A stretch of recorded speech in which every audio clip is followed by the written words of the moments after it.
अस्सलामुअलैकुम नाज़रीन।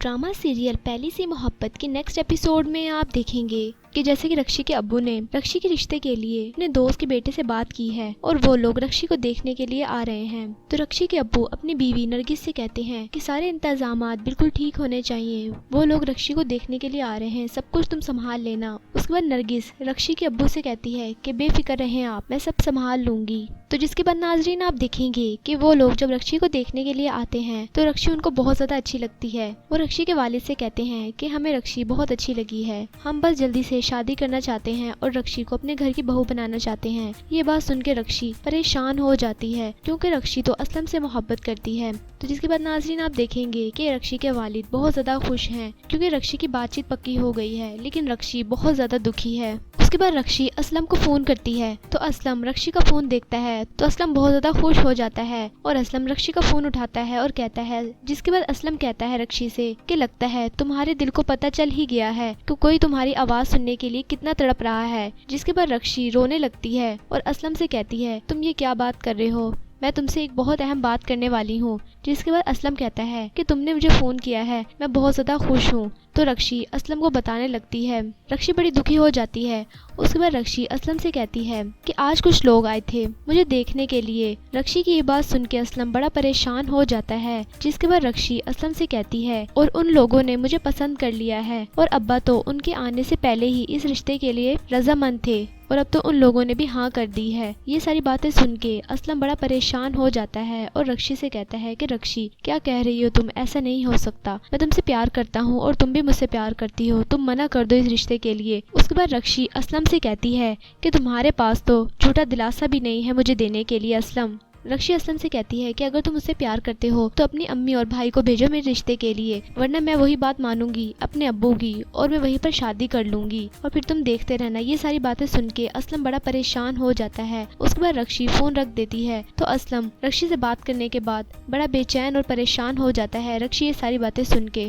जबकि दूसरी तरफ नाजरीन आप देखेंगे कि ज़ैनब असलम की बहन बड़ी परेशान है क्योंकि वो भी किसी से मोहब्बत करती थी, लेकिन उसकी शादी घर वालों की मर्जी के मुताबिक हो गई है और ज़ैनब अपने शोहर के साथ खुश तो नहीं है, लेकिन मजबूरी के तहत वो रिश्ता निभा रही है। तो ज़ैनब का शोहर बहुत ज्यादा गुस्से वाला होता है, ज़ैनब पे बहुत ज्यादा गुस्सा करता है, लेकिन ज़ैनब चुपचाप सब कुछ बर्दाश्त कर लेती है। जिसके बाद नाजरीन आप देखेंगे कि ज़ैनब का शोहर उससे कहता है कि शादी की उसने या फिर अभी तक कोई तुमसे आस लगाए बैठा है। ये सारी बात सुन के ज़ैनब अपने शोहर की तरफ देखने लगती है और खामोश हो जाती है। जिसके बाद ज़ैनब का शोहर गुस्से में आ जाता है। ज़ैनब अपने शोहर से कहती है कि अगर आपके सर में दर्द है तो मैं चाय ला देती हूँ और बुखार है तो गोली ला देती हूँ। तो ये सारी बातें सुन के ज़ैनब का शोहर और ज्यादा गुस्से में आ जाता है। ज़ैनब का शोहर उससे गुस्से में कहता है कि जहर ला दो, जहर मेरे लिए नहीं, तुम्हें घोल कर पिलाऊंगा मैं, ताकि तुम्हें मर के वो सुकून मिल सके जो मेरे साथ जी कर नहीं मिल रहा। इसके बाद ज़ैनब कहती है कि अच्छा। तो उसका शोहर कहता है कि अच्छा अभी बताता हूँ तुम्हें, और ज़ैनब के सर में शीशे का गिलास मार देता है।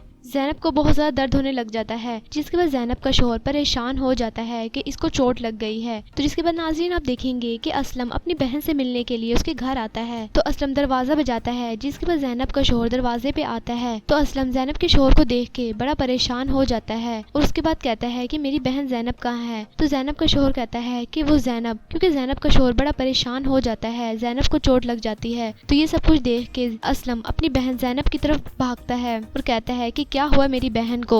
असलम अपनी बहन ज़ैनब की ये हालत देख के बड़ा परेशान हो जाता है और उसको अपने घर ले आता है। ज़ैनब की इस हालत के बारे में अकरम और उसकी वालदा को पता चलते हैं तो वो बड़ा परेशान हो जाते हैं। जिसके बाद अकरम अपनी अम्मी से कहता है कि एक बार बहन बेटी की बदनामी का दाग गले पड़ जाए तो सारी उम्र धोना पड़ता है, क्योंकि अकरम ज़ैनब की वजह से बड़ा परेशान हो जाता है और उसकी वालदा भी बड़ी परेशान हो जाती हैं। तो असलम अपनी बहन ज़ैनब से कहता है कि आपको परेशान होने की जरूरत नहीं है, आप जब तक चाहे मेरे पास रह सकती हैं और अब आपने बिल्कुल भी परेशान नहीं होना। असलम अपनी बहन ज़ैनब के पास होता है तो उसी दौरान रक्षी का भी फोन आ जाता है। तो असलम रक्षी का फोन नहीं उठाता, उसका फोन काट देता है, क्योंकि असलम पहले अपनी बहन की वजह से बड़ा परेशान है और रक्षी की बातें सुन के भी बहुत ज़्यादा परेशान हो गया है, इसलिए वो रक्षी से फ़ोन पे बात नहीं करता और उसकी फ़ोन कॉल काट देता है। तो ज़ैनब असलम से कहती है कि भाई किसकी कॉल है, जिसके बाद असलम कहता है कि रक्षी की कॉल है बाजी। उसके बाद असलम अपनी बहन ज़ैनब से कहता है कि बाजी जो कुछ तुम्हारे साथ हुआ है सब कुछ भूल जाओ। तो ज़ैनब अपने भाई से कहती है कि असलम मैं कुछ भी भूली नहीं हूँ और ना ही मैं भूल सकती हूँ, इतना आसान नहीं है सब कुछ भूलना, प्यार करके भूला नहीं जाता। तो ये सारी बातें सुन के असलम और ज्यादा परेशान हो जाता है क्योंकि वो रक्षी से बहुत ज्यादा प्यार करता है।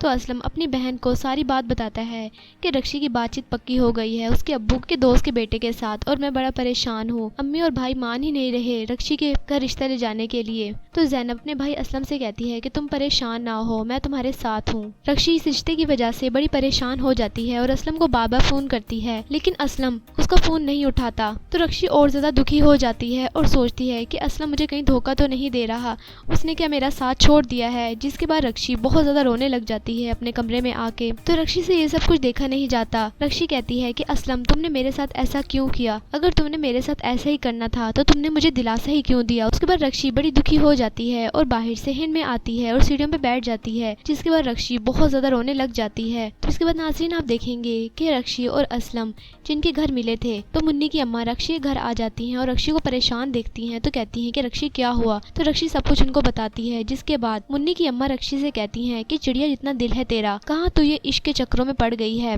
उसके बाद रक्षी उनसे कहती है कि आहिस्ता बोलें, कोई सुन लेगा। तो वो कहती हैं रक्षी से कि जिगर वालियों का काम है ये। जिसके बाद रक्षी उनसे कहती है कि मुन्नी की अम्मा खामोश और चुप हो जाएं। ये सब कुछ कहने के बाद वो रक्षी के घर से चली जाती हैं। तो रक्षी उनके जाने के बाद कहती है शुक्र है किसी ने नहीं सुना, वरना अब्बा या कोई और सुन लेता तो बहुत बड़ी मुसीबत आ जाती। तो इसके बाद नाज़रीन आप देखेंगे कि रक्षी बहुत ज़्यादा परेशान हो गई है। तो ये कुछ सीन जो कि आप आने वाले एपिसोड में देखेंगे। वीडियो अच्छी लगे तो प्लीज़ लाइक करें और मेरा चैनल सुपर ड्रामा रिव्यू को आपने लाजमी सब्सक्राइब करना है और बेल आइकन को प्रेस करना है ताकि आपको हर नए आने वाले लेटेस्ट ड्रामे के रिव्यूज़ मिलते रहें। तब तक के लिए अल्लाह हाफिज़।